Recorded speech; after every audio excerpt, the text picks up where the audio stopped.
Bonjour à tous, c'est le Zerkiller qui vous parle pour une nouvelle review vidéo. Aujourd'hui consacrée à un ensemble de jeux Lego Technic sorti en 2016. Il s'agira de la référence 42046, le Getaway Racer sorti en 2016. En français, son petit nom c'est la voiture du fuyard, donc comme ça le contexte est placé. Il contient 180 pièces et coûte la somme de 19,99 €. Et l'arrière, comme vous pouvez voir, vous montre que vous pouvez faire un modèle combo avec donc le 4x4 de police. Donc pour faire un chouette véhicule à 6 roues. Le mode d'emploi maintenant assez rapidement, car en effet il contient assez peu d'extra hormis les instructions forcément, donc en une soixantaine de petites étapes. La liste de pièces ici, puis après à nouveau une image du modèle combo, avec justement les deux modèles dont je vous parlais, donc la voiture du fuyard qu'on va voir ensemble et le 4x4 de police. Et comme on peut voir ici, les autres modèles de cette première vague 2016. Voilà, divers et variés. Et donc, pour notre modèle, c'est plutôt rapide à expliquer et à montrer, car en effet, la voiture du fuyard se présente ainsi. Et donc, si on la regarde de côté, ou de profil, si vous préférez, eh bien, on découvre comment le modèle est conçu. Et il y a apparemment de grosses surprises à ce niveau-là. Donc, laissez-moi juste le temps d'ajuster. Mais donc, comme on peut le voir, en effet, on aura une grande partie ici faite avec des poutres techniques pour la base du véhicule. Après, à ce niveau-là, on va remonter, ce qui va nous permettre d'un côté bien d'inclure le moteur, car en effet, l'intérêt de ce véhicule-là, c'est qu'il est à rétrofriction, ce qui fait que si vous le poussez en arrière, eh bien, il partira en avant tout seul. On verra ça après. Donc effectivement, le bloc qui sert à ce mécanisme est inséré à l'arrière du véhicule.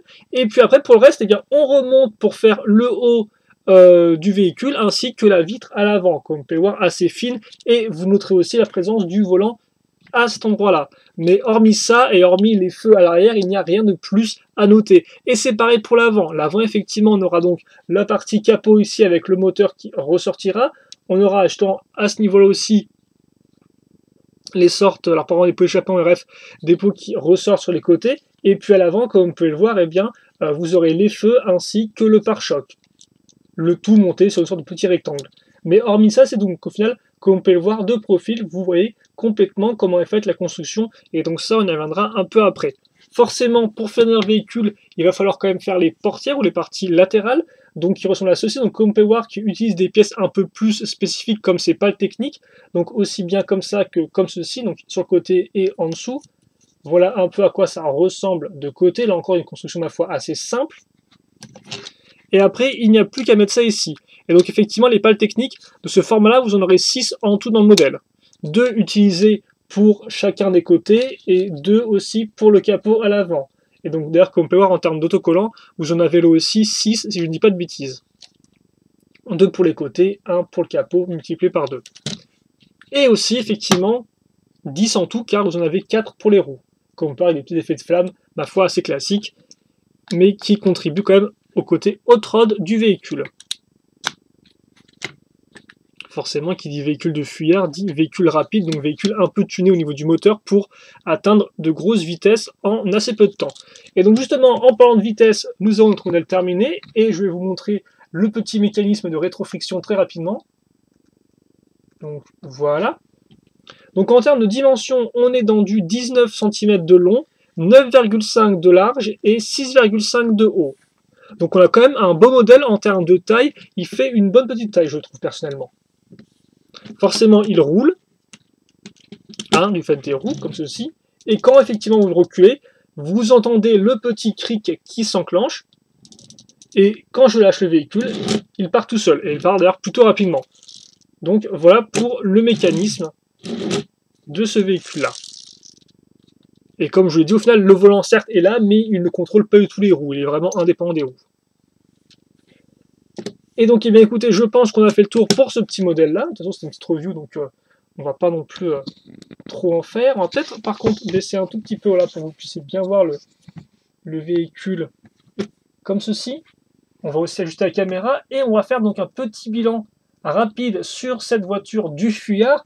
Donc déjà, en termes de plus, ce qui est bien, je pense, c'est son design. Car en effet, j'ai fait une recherche dans tous les modèles techniques sortis depuis des années, et alors certes, je n'ai pas regardé tout ce qui est modèle alternatif, je sais c'est important pour des Lego techniques, mais bon, j'avais pas vraiment la possibilité de le faire, mais effectivement, tout ce qui est modèles normaux, modèles principaux, eh bien, il n'y a pas de design vraiment similaire à celui-ci. Ça peut être dur à croire, alors certes, effectivement, on a eu beaucoup de véhicules à roues, donc on a eu des voitures de course, des buggy, des 4x4, des pick-up, des voitures de Formule 1, mais pas vraiment de voitures de hot rod comme ça, ce qui est effectivement assez plate, avec un capot vraiment assez étendu, avec le moteur qui ressort. Ça, honnêtement, c'est quand même très rare. Donc déjà, on peut saluer le design de ce véhicule qui est peu commun, donc ça, effectivement, c'est intéressant, je trouve.